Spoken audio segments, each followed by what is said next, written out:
pukul 17 waktu Indonesia Barat. Soal perjuangan ke pusat, apapun yang diminta oleh pemerintah Aceh, Lon sebagai wakil Aceh siap memperjuangkan. Saatnya kita dengarkan dan kita saksikan Lintas 17, informasi aktual dari seluruh penjuru Aceh. Kejaksaan Tinggi Aceh menuntut 40 orang bandar narkoba dengan ancaman hukuman mati. Kabupaten Aceh Singkil Provinsi Aceh dengan menyediakan anggaran sebesar 25 miliar rupiah. Inilah Lintas 17 bersama Korwil 17 Banda Aceh.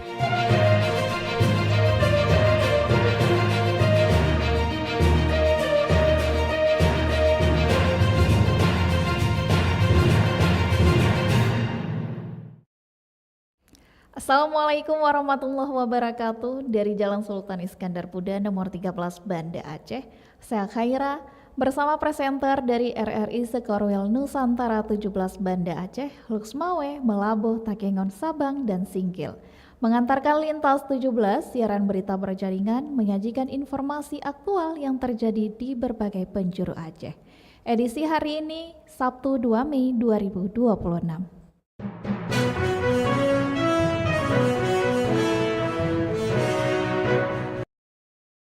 Pendengar, berita utama yang dapat Anda simak sore ini diantaranya Pemkab Aceh Besar dorong peningkatan pendidikan berbasis keislaman.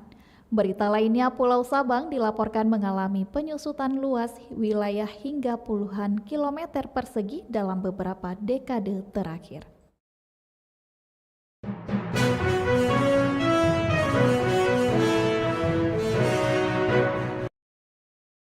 Siaran berita berjaringan ini dapat juga Anda akses melalui RRI Digital serta turut disiarkan Radio Muda FM Subul Salam, Merdu FM PD Jaya, Radio Sapa FM, Suara Bujang Salim Luxmawe, Radio Assalam Uwin Araniri Darussalam Banda Aceh, Radio Suara Sabang, Radio Mutiara FM PD, Radio Cempala Kuneng Aceh Timur, Radio Suluh Tamiang, serta di relay RRI Radio Rimba Raya.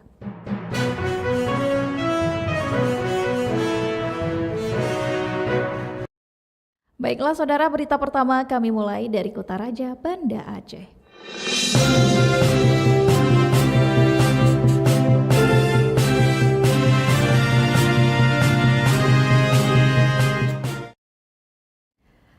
Pendengar, pemerintah Kabupaten Aceh mendorong peningkatan pendidikan berbasis nilai-nilai keislaman melalui program BED Kitab Bak Sikula. Selengkapnya dilaporkan Tisi Maulidia Putri.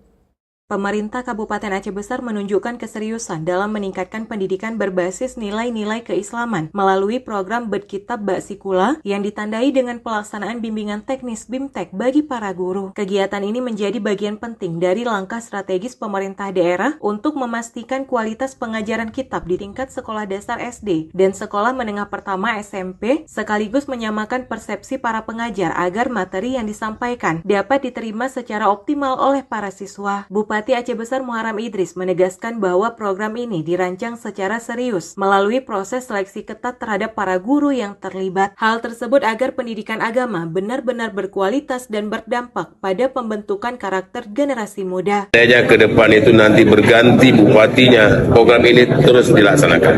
Karena ini penting sekali. Kenapa? Dikarenakan untuk melahirkan generasi-generasi 5 tahun ke depan. Itu mereka nanti akan menjadi pemuda dan pemudi yang tangguh. Mereka sudah SMA dan sudah kuliah. Jadi mereka butuh ilmu fatuil ini supaya mereka tidak menyesatkan di kemudian hari. Jadi ini hanya bekal dasar saja, ya. Adapun program ini menyasar 29.000 siswa di Aceh Besar yang akan mendapatkan pengajaran dasar-dasar keislaman melalui kegiatan belajar di sekolah. Ia menilai tidak semua anak memiliki kesempatan untuk belajar agama di luar sekolah, sehingga menjadi solusi strategis. Tujuan utama program BED Kitab Baksikula bukan untuk menggantikan perandaya atau balai pengajian, melainkan dasar keilmuan agama kepada siswa sejak dini, sehingga memiliki bekal dalam menentukan pilihan pendidikan selanjutnya. Dari Banda Aceh, Tisi Melidia Putri melaporkan. Pendengar, dari Kota Raja Banda Aceh, Lintas 17 menuju Samudra Pase, Aceh Utara.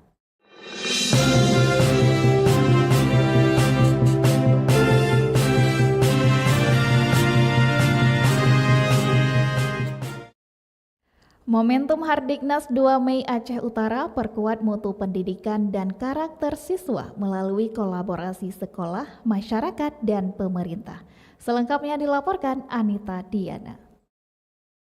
Momentum Hari Pendidikan Nasional Hardiknas dimanfaatkan sebagai penguatan komitmen dalam meningkatkan mutu pendidikan dan pembentukan karakter siswa di Kabupaten Aceh Utara. Hal ini disampaikan oleh Kepala Cabang Dinas Pendidikan Aceh Utara Muhammad Johan SPD MPD dalam rangkaian kegiatan pembinaan di lingkungan sekolah. Dalam arahannya, Muhammad Johan menegaskan bahwa penguatan pendidikan di Aceh Utara berlandaskan pada 7 pemikiran strategis pendidikan Indonesia yang diimplementasikan di tingkat sekolah. Program ini dijalankan melalui kolaborasi antara komite sekolah, dewan guru, antar satuan pendidikan, masyarakat, serta dukungan pemerintah di bidang pendidikan guna memastikan peningkatan mutu berjalan secara berkelanjutan. Pada pelaksanaan kegiatan Hardiknas, acara diawali dengan upacara yang diisi amanat tentang strategi dan motivasi dalam menghadapi berbagai tantangan generasi muda. Sekolah juga dikerahkan untuk mengimplementasikan program pembentukan karakter melalui aksi nyata seperti penanaman pohon, menjaga kebersihan lingkungan sekolah, serta kegiatan gotong royong di masyarakat termasuk pembersihan masjid, menasah, pasar, dan fasilitas umum lainnya. Nah, kami di wilayah cabang Dinas Pendidikan Kabupaten Aceh Utara sesuai dengan instruksi Dinas Pendidikan Provinsi Aceh, yang pertama melaksanakan upacara. Dalam amanat upacara itu menyampaikan tentang kreatif dan motivasi siswa, amanat yang disampaikan oleh kepala sekolah. Kemudian mengarahkan kepada sekolah untuk melakukan penanaman pohon di sekolah, membersihkan lingkungan sekolah dan membersihkan lingkungan di masyarakat, baik masjid, menasah, pasar-pasar, dan tempat-tempat umum, membersihkan.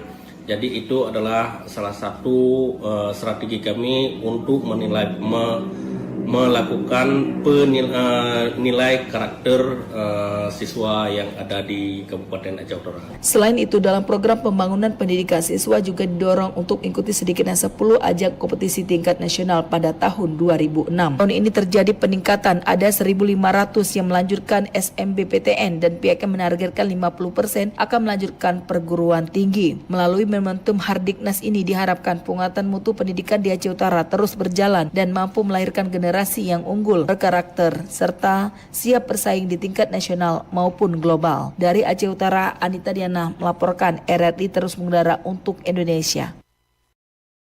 Pendengar, peringatan Hari Buruh Internasional menjadi momentum penting bagi para buruh untuk menyuarakan aspirasi mereka kepada pemerintah. Selengkapnya dilaporkan Maimun Akbar. Peringatan Hari Buruh Internasional yang jatuh pada 1 Mei 2026 menjadi momentum penting bagi para buruh untuk menyuarakan aspirasi mereka kepada pemerintah. Ketua Aliansi Buruh Aceh, Saiful Mar, kepada RRI mengatakan bahwa masih banyak buruh di lapangan yang membutuhkan perhatian serius dari pemerintah, terutama terkait dengan perlindungan hak-hak pekerja. Menurutnya, buruh merupakan salah satu pilar penting dalam pembangunan ekonomi, sehingga kesejahteraan mereka harus menjadi prioritas. Ia menyoroti kebijakan upah minimum Provinsi Aceh, UMP, pada tahun 2025 yang ditetapkan sebagai acuan untuk tahun 2026, agar benar-benar diterapkan oleh seluruh perusahaan di Aceh. Dengan UMP yang telah diketok palu dan dipergubkan oleh Gubernur pada tahun 25 kemarin, kemudian UMP 2025 itu tujuannya untuk ke 2006. Nah, jadi ini harapan kami semoga pemerintah hadir di tengah-tengah perusahaan, melakukan monitoring di setiap ada perusahaan, sehingga tidak ada buruh yang dirugikan. Ia menegaskan masih terdapat sejumlah perusahaan yang belum sepenuhnya menjalankan ketentuan upah sesuai regulasi yang berlaku. Karena itu, pemerintah diminta untuk meningkatkan monitoring dan pengawasan guna memastikan hak-hak buruh terpenuhi secara adil. Melalui peringatan Hari Buruh ini diharapkan suara buruh dapat didengar dan ditindaklanjuti demi terciptanya kesejahteraan serta hubungan industrial yang harmonis. Maimun Akbar melaporkan. Pendengar, dari Samudra Pasai Aceh Utara kita menuju Melabuh.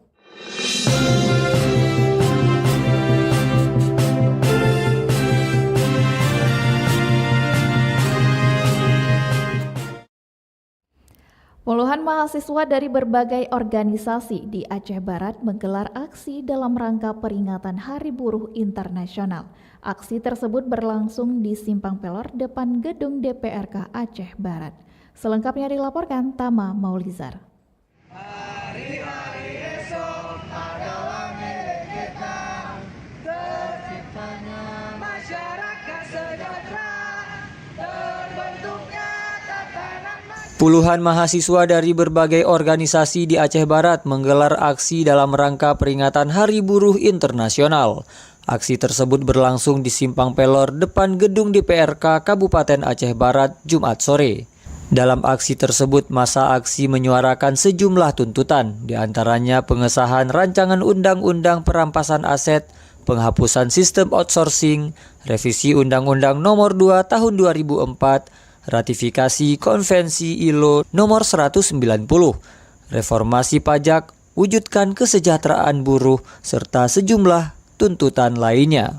Massa aksi datang dengan membawa sejumlah atribut bertuliskan poin-poin tuntutan seperti kesejahteraan buruh adalah tanggung jawab negara, hapus outsourcing, tolak upah murah, serta sejumlah tulisan lainnya. Salah satu orator aksi mengatakan bahwa para buruh saat ini masih terbelenggu dengan sejumlah undang-undang yang diterapkan di Indonesia.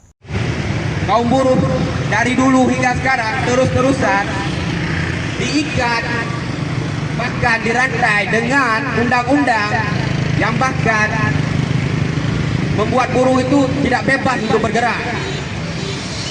Buruh diikat dengan undang-undang yang bahkan mereka sendiri bekerja tidak aman, bekerja tidak dengan senang hati mereka untuk bekerja. Selain melakukan orasi secara bergantian, massa aksi juga memperagakan aksi teatrikal yang menurut mereka merupakan gambaran nasib para buruh di Indonesia. Di akhir orasi, sejumlah orator juga menyampaikan pernyataan akan melakukan aksi serupa di kemudian hari jika aspirasi mereka tidak mendapatkan respon dari pemerintah setempat. Aksi yang dimulai sejak pukul 16 sore itu berjalan damai dan kondusif hingga usai. Aksi tersebut juga dijaga ketat oleh sekitar 250 personel Polres Aceh Barat dan 1 unit kendaraan water cannon. Reporter RRI Melabuh Tama Maulizar melaporkan.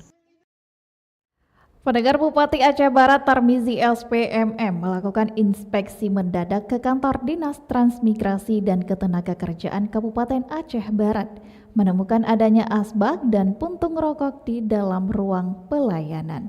Selengkapnya dilaporkan Irham Syah. Bupati Aceh Barat Tarmizi SPMM melakukan inspeksi mendadak ke kantor Dinas Tenaga Kerja dan Transmigrasi Kabupaten Aceh Barat Kamis pagi. Dalam sidak tersebut, Bupati menemukan adanya asbak dan puntung rokok di dalam ruangan pelayanan, termasuk puntung rokok yang dimasukkan ke dalam gelas di ruangan ber-AC. Temuan ini menjadi perhatian serius karena ruangan pelayanan seharusnya bebas dari aktivitas merokok. Karena Bupati telah mengampanyekan bebas asap rokok di lingkungan perkantoran pemerintah dan area pelayanan publik. Selain itu, kehadiran ASN di dinas tersebut juga menjadi sorotan. Bupati Tarmizi langsung mengambil apel mendadak seluruh pegawai untuk memberikan pembinaan terkait disiplin kerja dan etika pelayanan publik. Dalam arahannya, Bupati menegaskan kepada kepala dinas agar menindak tegas siapapun yang merokok di dalam ruangan pelayanan. Ia juga mengingatkan agar masyarakat yang datang ke kantor tersebut turut diberi imbauan untuk tidak merokok di dalam ruangan demi menjaga kenyamanan bersama. Sebagai tindak lanjut, Bupati bersama kepala dinas membuang asbak rokok tersebut ke tong sampah sebagai bentuk komitmen dan memastikan seluruh area pelayanan bebas dari aktivitas merokok. Reporter RRI Melabuh Ilham Syah melaporkan.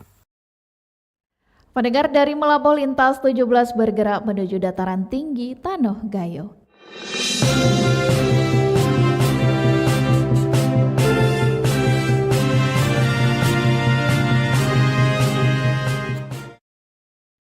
DPRK Gayo Luwes gelar sidang penyampaian rekomendasi laporan keterangan pertanggungjawaban atau LKPJ tahun anggaran 2025. Bupati sebut siap untuk menindaklanjuti. Selengkapnya dilaporkan Alfi Saharin. Dewan Perwakilan Rakyat Kabupaten Gayo Luwes gelar sidang penyampaian rekomendasi terhadap laporan keterangan pertanggungjawaban Bupati tahun anggaran 2025. Dokumen rekomendasi tersebut diserahkan langsung kepada Bupati dan Wakil Bupati Gayo Luwes. Ketua Panitia Kerja DPRK menyampaikan penyusunan rekomendasi dilakukan secara komprehensif melalui kunjungan lapangan serta hearing bersama SKPK dan anggota Dewan. Hasilnya berupa rekomendasi terstruktur yang mencerminkan kondisi real sebagai dasar perbaikan kinerja pemerintahan ke depan. Bupati Gayo Luwes Suhaidi menegaskan rekomendasi DPRK menjadi instrumen penting untuk meningkatkan kualitas penyelenggaraan pemerintahan. Pemda berkomitmen menindaklanjuti setiap poin secara terukur dan berkelanjutan. Ia juga menekankan pentingnya peningkatan kualitas aparatur, mulai dari integritas, disiplin, hingga komitmen dalam pelayanan publik guna mewujudkan pembangunan yang merata dan berkelanjutan di Gayo Luwes. Alfi Sahrin, RRI Takengon, melaporkan. Anda sedang mendengarkan Lintas 17 dari Korwil 17 Banda Aceh.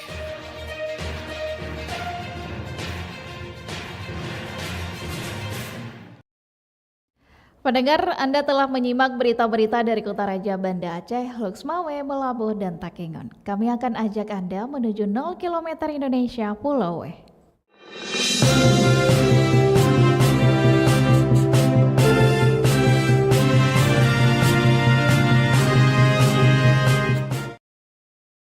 Pendengar, Pulau Sabang dilaporkan mengalami penyusutan luas wilayah hingga puluhan kilometer persegi dalam beberapa dekade terakhir. Kondisi ini menjadi peringatan serius di tengah rencana percepatan investasi di kawasan tersebut. Selengkapnya dilaporkan Irzam Maulana. Percepatan pengembangan kawasan Pelabuhan Bebas Sabang terus didorong sebagai motor pertumbuhan ekonomi di wilayah paling barat Indonesia. Namun di balik peluang tersebut muncul kekhawatiran terhadap ancaman kerusakan lingkungan hingga penyusutan daratan akibat abrasi. Kekhawatiran ini mencuat dalam kegiatan semiloka yang digelar Walhi Aceh di Aula Wali Kota Sabang. Forum ini mempertemukan berbagai pihak untuk membahas arah pembangunan kawasan Sabang ke depan.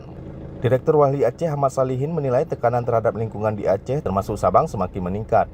Model pembangunan berbasis eksploitasi sumber daya alam dinilai kerap menimbulkan kerugian jangka panjang terutama saat terjadi bencana. Selain aktivitas ilegal, persoalan juga muncul dari kegiatan yang memiliki izin tapi tidak diawasi secara maksimal. Di sisi lain, konflik agraria akibat ketimpangan penguasaan lahan masih terjadi di sejumlah wilayah.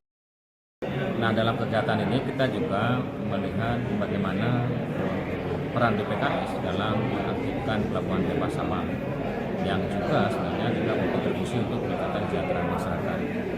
Nah, harapannya dalam kegiatan ini kita bisa mendapatkan akar persoalan dan menawarkan solusi alternatif bagi Banda Aceh untuk memastikan program-program yang sudah direncanakan oleh Mualim Dewan dapat berjalan dengan baik, termasuk misalnya upaya rehabilitasi pasca bencana dan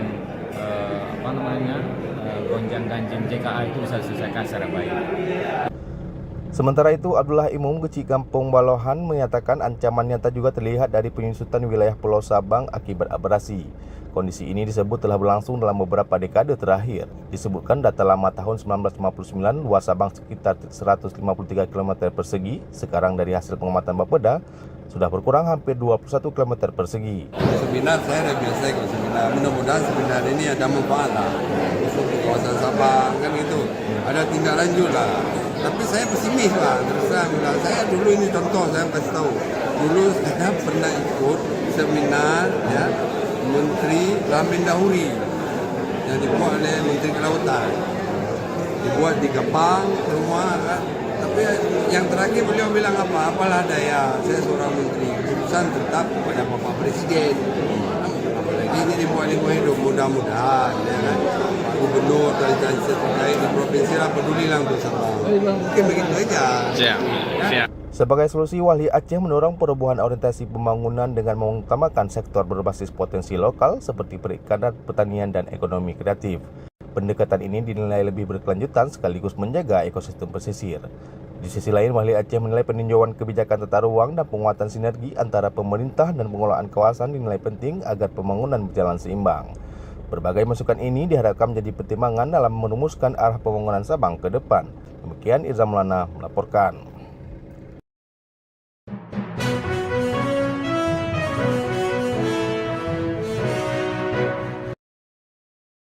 Pendengar, dengan berakhirnya laporan tadi, berakhir sudah Lintas 17 sore ini. Berita utama dari RRI sewilayah batas Selasar Korwil 17 Banda Aceh. Atas perhatian Anda, kami ucapkan terima kasih. Wassalamualaikum warahmatullahi wabarakatuh. Sekali di udara, tetap di udara. Demikian Lintas 17 sore ini, produksi Korwil 17 Banda Aceh.